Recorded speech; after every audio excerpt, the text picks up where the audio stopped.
Olá, alunos da terceira série do ensino médio. Tudo bem com vocês? Meu nome é Keila Batista, professora de História. Vocês me conhecem do ano passado, né? Ficamos aí durante todo esse período junto aí. Tivemos alguns professores, né? Mas eu estava também com vocês discutindo esses assuntos aí referentes à segunda série. E agora, na terceira série, né, na última série do ensino médio, eu quero parabenizá-los, vocês, né, por ter chegado até aqui e espero que todos vocês continuem, né, trilhando aí esse ano letivo com muito afinco, para que no final do ano aí vocês possam, né, fazer o Enem, ter um resultado muito satisfatório, que vocês possam adentrar aí no curso que vocês almejam tanto, tá? No que depender de toda a equipe da Secretaria de Educação, no que a gente está podendo ajudar. Se vocês tiverem dúvidas, vocês podem escrever no vídeo, né? Ou entrar em contato aí com o suporte de videoaulas, que nós estamos aí todos empenhados aí para o melhor desempenho de vocês, ok, pessoal? E agora, para nós iniciarmos discutindo aí esses assuntos da terceira série, eu gostaria de falar para vocês que inicialmente nós vamos começar retomando alguns assuntos do ano passado, né? Esse ano muito complicado, ano letivo diferenciado, então inicialmente nós vamos discutir alguns assuntos referentes então à série anterior, a segunda série, tá? E aí devagarzinho nós vamos de fato adentrando aí os conhecimentos do terceiro ano, né? Essa época aí da história contemporânea, muito mais próxima aí da nossa realidade, tá bom? Pessoal, então o nosso assunto de hoje é o mercantilismo, né? Mercantilismo aí que vai ser iniciado, né? Discutindo aí no início do ano, do segundo ano. E o mercantilismo ele vai apontar algumas mudanças econômicas na Europa, né? E essas mudanças econômicas, elas vão influenciar muitas coisas, como aí o descobrimento do novo mundo, né? Nós aqui do brasileiro, os brasileiros, a América vai ser descoberta. Então o mercantilismo ele sacode aí, essa política do mercantilismo, ele sacode aí o continente europeu, tá, pessoal? A definição, né? A gente tem um conjunto de práticas econômicas dos estados absolutistas, práticas econômicas, o dinheiro vai estar vinculado, né? Quando aproximadamente entre os séculos XV e XVIII, e onde em vários países da Europa, né, principalmente aí Portugal, Espanha, França e Inglaterra. E como uma característica básica e fundamental do mercantilismo, pessoal, a gente vai ter o quê? A intervenção do Estado na economia. O poder real agora, ele vai intervir aí nessa economia, tá, pessoal? Aqui a gente tem um esqueminha, né? Como a gente dizia no último slide, o poder é absoluto, né? O Estado é absolutista, nós vamos ter reis aí, né? E aí, dentro dessa política, vai ter, então, o apoio aos negócios aí dos burgueses, da burguesia, porque a burguesia está em ascensão nesse período, né? E o Estado absolutista, ele vai sustentar a nobreza, os nobres, né? E aí, o objetivo, né, desse mercantilismo, a gente vai ter o metalismo, né, que é com relação aos metais preciosos, né, guardar, entesourar, né, esses metais e também fortalecer esse poder real, fortalecer esse poder do rei, né, e alguns meios, o protecionismo, né, então agora o poder central vai proteger a economia, o colonialismo que vai respingar, né, então na América, a pirataria, a balança comercial favorável, que a gente vai discutir um pouco mais daqui a pouco sobre essa balança, tá, pessoal? Então, são termos aí bem importantes dessa política. Pessoal, característica do mercantilismo na Europa. A gente vai ter na Espanha o bulionismo, né, que seria então essa estocagem de ouro e prata desses metais preciosos, né?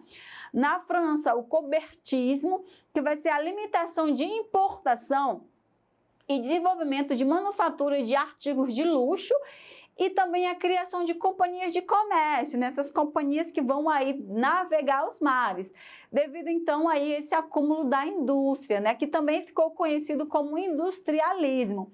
Na Inglaterra, pessoal, que a Inglaterra vai ser muito importante, né, para a Revolução Industrial, depois a gente vai ter a adoção de tarifas protecionistas, né, desenvolvimento da frota naval e da marinha mercante para o comércio externo, desenvolvimento das manufaturas, né, e aí a política conhecida como comercialista e posteriormente industrialista, tá, pessoal? Falando de mercantilismo, muitas pessoas dizem, né, os historiadores fazem essa relação do mercantilismo, que depois a gente vai ter aí a transição para o capitalismo de fato, tá, pessoal? Então, o que a gente vai ter como consequência, né? Claro que são as grandes navegações e essa expansão marítima europeia, né? Porque agora o poder econômico, né, que o rei vai gerir, ele vai ser investido, então, nessas grandes invenções, né? Pensando várias questões como expansão da fé, que a gente vai ter a expansão do poder, o domínio de novas terras, né? Então, a gente vai ter esses períodos, né?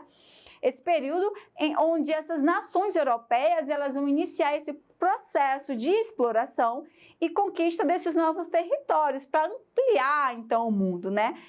As grandes navegações, como a gente sabe, vai acontecer aí entre o século XV e XVI e tem várias causas, como as principais, né? A busca de especiarias nas Índias, a busca de metais preciosos, né? A tentativa de romper com o comércio, né? Esse monopólio comercial aí das cidades italianas, a expansão do cristianismo também, né, pessoal? E a gente vai ter algumas questões também desse período que vão ser importantes para o mercantilismo, né, para fortificar, que vai ser então essas monarquias nacionais, né, fortalecidas, aí que vão desenvolver essa prática do mercantilismo, o renascimento cultural, né, o surgimento de novos aparelhos para navegação, né, invenção de novos instrumentos como a bússola, a caravela, outras mais, alívio de tensões sociais, que aí seria uma característica mais um pouco secundária, né? E guerras para ocupar e prestigiar nobres. Aí, porque as pessoas iam para a guerra, iam para as navegações, essas questões, e quando voltavam, então, eles se tornavam nobres, ganhavam terras, tudo mais, tá, pessoal? E aí, né, a gente tem, claro, que como consequência dessas navegações, dessas grandes navegações, a gente tem o deslocamento desse eixo econômico, que até então era no mar Mediterrâneo, né, e passa agora para o Oceano Atlântico, né? Sai então do Oriente aí, né, esse Oriente comercial, e vem agora para o Ocidente. A gente vai ter também como consequência a ampliação do mercado, né, que agora vai ser em escala mundial. Claro que por conta, como a gente viu, do desenvolvimento da navegação, os navios agora, eles vão fazer, então, aí, vão ser os instrumentos utilizados, os transportes, né, para esse mercado mundial, né? Claro que, a gente vai demorar muito, né, chegar aí essas cargas, mas a gente já vai ter, então, o contato aí comercial dessas nações, tá, pessoal? A gente vai ter também aí o fortalecimento das monarquias europeias, né? Com a concessão aí de novas terras, né? Esse poder ele vai se fortalecer. E também a gente vai ter o desenvolvimento técnico e científico, pessoal, dentro da história. Isso é muito importante, porque a partir desse desenvolvimento dessas novas técnicas, nós vamos ter mais equipamentos desenvolvidos, né? Devagarzinho a gente vai tendo a indústria, o navio que era caravelas, depois vai ser a vapor. Então, todas essas invenções tecnológicas, elas vão trazendo aí essa aceleração do contato e também dentro desse quesito do mercado, tá, pessoal? Aqui, pessoal, para a gente ver assim como um resumo, né, mais básico acerca do mercantilismo, a gente tem algumas questões que fazem com que esse Estado se fortalecia, né? Então, o que a gente vai ter numa nação, pessoal? A diminuição das importações e o aumento das exportações. Isso quer dizer que a nação ela vai parar de consumir produtos de outra nação e vai exportar mais, tá, pessoal? um Estado forte, né, bem centralizado, a proteção aí, né, do rei e o nacionalismo econômico, a intervenção do poder, né, na economia e essa proteção, o aumento das taxas alfandegárias, né, para comercialização naquele país, leis pragmáticas referentes também à proteção da economia, o desenvolvimento manufatureiro, né, que depois vai desencadear no desenvolvimento aí na evolução da indústria, os monopólios comerciais, pessoal, e o colonialismo. Esses monopólios, eles são muito interessantes porque, no caso aqui do Brasil, o Brasil tinha um monopólio comercial com Portugal. Então, o Brasil ele poderia comercializar só com Portugal, né? Então, isso aí é um traço do colonialismo, esse monopólio comercial. Por mais que os ingleses, eles comprassem, digamos, o pau-brasil com um preço maior, mas o Brasil não poderia vender somente aí para essa nação que trouxe aí o colonialismo, tá, pessoal? E claro, né, o colonialismo porque nós vamos nos tornar, então, aí uma colônia de Portugal.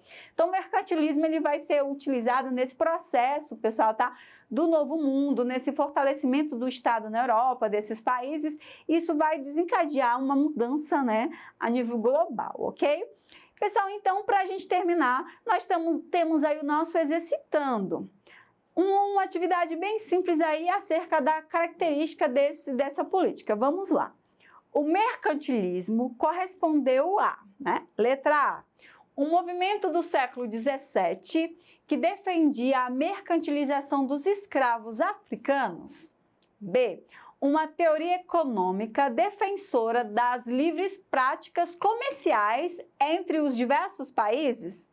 C, um conjunto de práticas e ideias econômicas baseadas em princípios protecionistas. D, uma doutrina econômica defensora da não intervenção do Estado na economia.